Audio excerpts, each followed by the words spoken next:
वो कोई घर की तलाश में भागने लगा। तभी उसकी नजर एक पुरानी वीरान माया महल पर पड़ी। हाँ, ये तो वही माया महल है जिसके बारे में अजीब आवाजें आती हैं। हे भगवान, ये तो बरसों से वीरान पड़ी है। बारिश के चक्कर में चल भाई अर्जुन। हरे भरे खेतों और मीठे पानी के तालाबों के पास प्रकाशपुर नाम का एक छोटा सा गांव था। गांव के पास एक पुरानी टूटी फूटी झोपड़ी में अर्जुन रहता था, एक मेहनती ईमानदार युवक जिसे अक्सर नियति ने धोखा दिया था।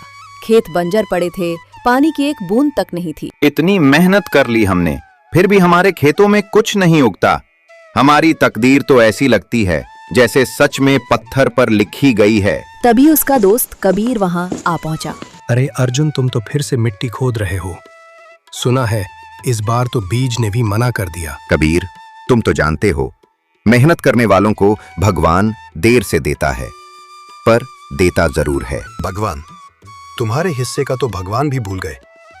पूरा गांव कहता है कि तू तो जन्मजात बदनसीब है। हाँ, ज्यादा खीखी करके दया ना दिखाओ। पर कबीर, सच कहूं तो मेरे अंदर से ना एक आवाज आती है कि हमारी तकदीर बदलेगी। तुम भी ना अर्जुन, सपनों की रोटी पर जिंदा है।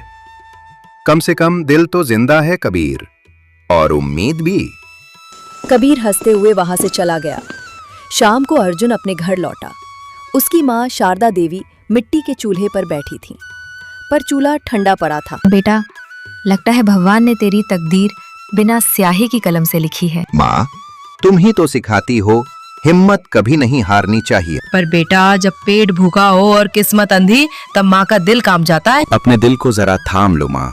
तुम देखना, जिस मिट्टी को सबने छोड़ा है ना, यहीं एक दिन सोना उगाएंगे। तेरा भरोसा अभी भी नहीं टूटा। भरोसा अभी नहीं टूटा माँ। तकदीर को हम नहीं चुन सकते, पर तकदीर से हारना भी तो जरूरी नहीं है ना। तुम बस मेरा साथ दे देना माँ, फिर देख हम क्या कमाल करते हैं। अगली सुबह अर्जुन खेत जाने को तैयार होने लगा। तभी उसकी माँ उससे बोली, बेटा, घर में लकड़ियाँ खत्म हो गई हैं, चूल्हा कैसे जलेगा? हाँ तो ठीक है माँ, मैं जंगल से लकड़ियाँ ले आऊंगा, उसके बाद खेत चले जाएंगे। ये कहकर अर्जुन जंगल की ओर निकल पड़ा। रास्ते में उसकी प्रेमिका ईशानी मिली। अरे अर्जुन, तुम यहाँ आज जंगल क्यों जा रहे हो? घर में लकड़ियाँ खत्म हो गई हैं, खेत का काम बाद में करूंगा। कल लड़के वाले आए थे मुझे देखने। तुम अपनी माँ को पिताजी के पास भेज दो, वरना देर हो जाएगी। तुम हमारी हालत तो जानती हो ईशानी। गांव में हर कोई हमारी तकदीर का मजाक उड़ाता है, यहाँ तक कि हमारी अम्मा भी। ऐसे में तुम्हारा हाथ मांगने की हिम्मत मैं कहाँ से ले आऊं? मैं रोज मंदिर में पूजा करके तुम्हारे लिए प्रार्थना करती हूँ। गांव वाले जो बोलते हैं वो उनकी मूर्खता है। इंसान की तकदीर से ज्यादा उसकी सोच मायने रखती है। तुम्हारी सोच साफ है, तुम्हारा दिल सच्चा है। एक दिन यही सोच तुम्हें बहुत आगे लेकर जाएगी। ईशानी के शब्दों ने अर्जुन के मन में एक उम्मीद जगाई। ईशानी घर लौट गई और अर्जुन जंगल की ओर बढ़ गया। अरे, कभी भी कुछ ठीक क्यों नहीं होता है? मेहनत करता हूँ, दुआएं भी मिलती हैं, फिर भी सब बिगड़ क्यों जाता है? गहरी सोच में डूबते हुए वो जंगल में लकड़ियां काटने लगा।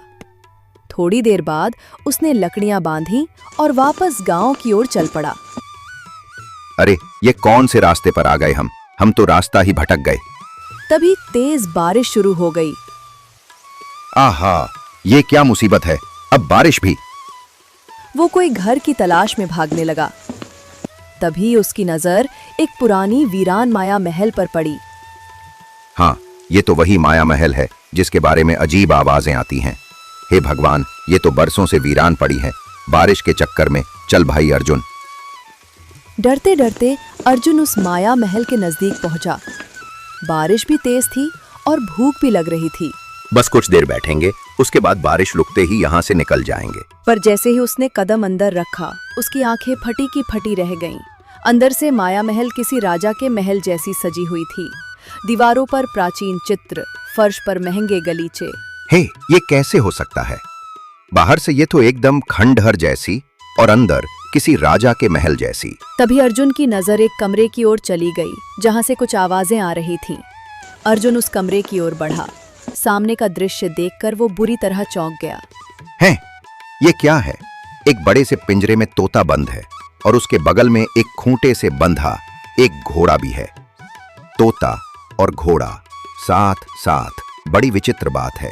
इस वीरान माया महल में ये तोता और घोड़ा क्या कर रहे हैं? तभी प्रज्ञा, जो कि तोता था, अर्जुन को देखकर इंसानी आवाज में बोल पड़ा। आखिरकार तू आ ही गया अर्जुन, लेकिन तूने आने में देर कर दी। तभी दुर्गम, जो कि घोड़ा, भी इंसानी आवाज में बोल पड़ा। तो क्या हो गया? अगर सुबह का भूला शाम को आ जाए तो उसे भूला नहीं कहते। उन दोनों को इंसानी आवाज में बात करता देख अर्जुन बुरी तरह घबरा गया। हैं? तुम तो तोता और घोड़ा हो, तुम इंसानों की भाषा में कैसे बात कर सकते हो? अर्जुन की बात सुनकर प्रज्ञा हंसते हुए बोला, हम दोनों को वरदान प्राप्त है। इस माया महल में कोई नहीं आता। तू पहला मनुष्य है जो यहाँ आया है। तभी दुर्गम हंसते हुए अर्जुन से बोला। और तू बड़ा तकदीर वाला भी है। प्रज्ञा अर्जुन से बोला, डर मत, हम तेरा कोई नुकसान नहीं करेंगे। मुझे वरदान मिला है कि मैं इंसान को सही राह दिखा सकता हूँ, और दुर्गम को वरदान मिला है कि वो इंसान को विनाश की राह दिखा सकता है। हैं? क्या मतलब? मतलब ये है कि हम किस्मत तो नहीं लिखते, पर हम ऐसे मौके जरूर दिखाते हैं जिससे किस्मत बनाई जा सकती है। एक राह भलाई की और एक राह बर्बादी की। जो तू चुनेगा उसी से तेरी किस्मत बनेगी। अर्जुन हैरानी से उन दोनों को देखने लगा। तुम्हारी कुछ कुछ बातें तो समझ में आ रही हैं और कुछ तो बिल्कुल ही नहीं आ रही। तभी प्रज्ञा अर्जुन से बोला, आज पूर्णिमा है।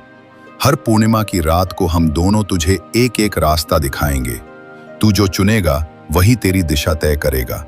अगर मैं तुझे अच्छाई का रास्ता दिखाऊंगा तो यह दुर्गम तुझे उसी रास्ते पर चलते हुए उसका विपरीत परिणाम भी दिखाएगा।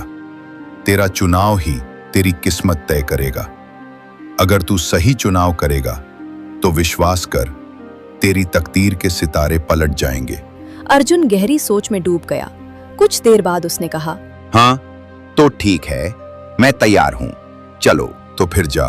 तेरे गांव में एक बहुत पुराना कुआं है ना? निर्जन भूमि में। वो खेत बंजर है और कुआं भी सूखा पड़ा है। हाँ हाँ, ना तो वो खेत किसी काम आ रहा है और ना वो कुआं। गांव के लोग तो उधर झांकने भी नहीं जाते। लेकिन तू जा, उस कुएं में एक तांबे का बक्सा है।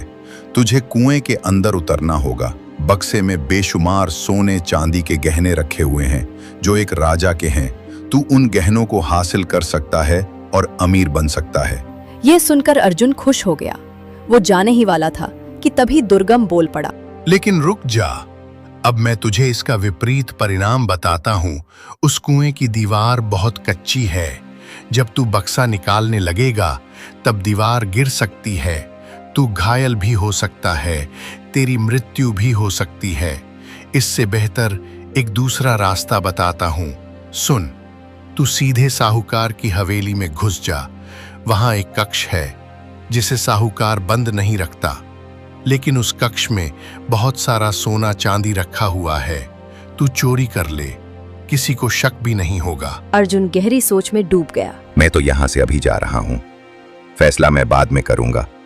अगली पूर्णिमा को फिर से आऊंगा। जाने से पहले एक बात याद रखना अर्जुन, हम दोनों के रहस्य को तुम बाहर किसी को नहीं बताओगे, नहीं तो अगली पूर्णिमा की रात तुम चाहकर भी इस माया महल की ओर आ नहीं पाओगे। तुम्हें ये माया महल दिखाई नहीं देगी। अर्जुन सीधे निर्जन भूमि की ओर चला गया। जाते हुए वह बड़बड़ाने लगा, मुझे तो लग रहा है कि इस बार वाकई में मेरी तकदीर बदलने वाली है। अर्जुन कुएं में उतर गया। उसे वह तांबे का बक्सा मिल गया। अर्जुन बक्से को लेकर कुएं से बाहर आ गया। घर पहुंचकर उसने वो बक्सा खोला तो उसमें बेशुमार गहने देखकर उसकी माँ चौंक गई। इतने सारे सोने के गहने तेरे पास कहाँ से आए? अम्मा, बस समझ लो यही हमारी तकदीर में लिखा था। और अम्मा, विश्वास करो, तुम्हारा बेटा कभी चोरी नहीं कर सकता। अर्जुन की माँ भावुक हो गईं और बोली, मुझे पूरा विश्वास है, तू कोई गलत काम नहीं कर सकता। उस दिन के बाद से अर्जुन की तकदीर बदल गई। उसकी झोपड़ी अच्छे मकान में बदल गई। उसने खेती छोड़कर व्यापार करना शुरू कर दिया और देखते ही देखते वह धनवान बन गया। दूसरी पूर्णिमा की रात अर्जुन दोबारा उस रहस्यमयी माया महल पर जा पहुंचा। प्रज्ञा और दुर्गम पहले से मौजूद थे। लगता है तूने अच्छाई के रास्ते को चुना। चलो अच्छा है। अब देख तेरे साथ क्या होता है। अब मेरी बात ध्यान से सुन। राजा महाराज धीरेंद्र अपने महल में युवकों की परीक्षा ले रहे हैं। जो जीत गया उसे दरबार में संदेशवाहक बनाया जाएगा। तू जाकर भाग्य आजमा। लेकिन अगर तू वहां गया तो तुझे पहरेदार मारेंगे। तू क्या करेगा? क्या राजा की सेवा करेगा? अरे सीमा पर एक सराय है, वहां से व्यापारियों का माल लूट और जल्दी अमीर बन जा। अर्जुन ने प्रज्ञा की बात मानी और महल पहुंच गया। राजमहल के प्रांगण में युवकों की भीड़ लगी थी। हम आज 3 परीक्षाएं लेंगे, बल की, बुद्धि की और धैर्य की। जो इन तीनों में सफल होगा वही बनेगा हमारा विशेष संदेशवाहक। पहली चुनौती, हाथियों को नियंत्रित करना।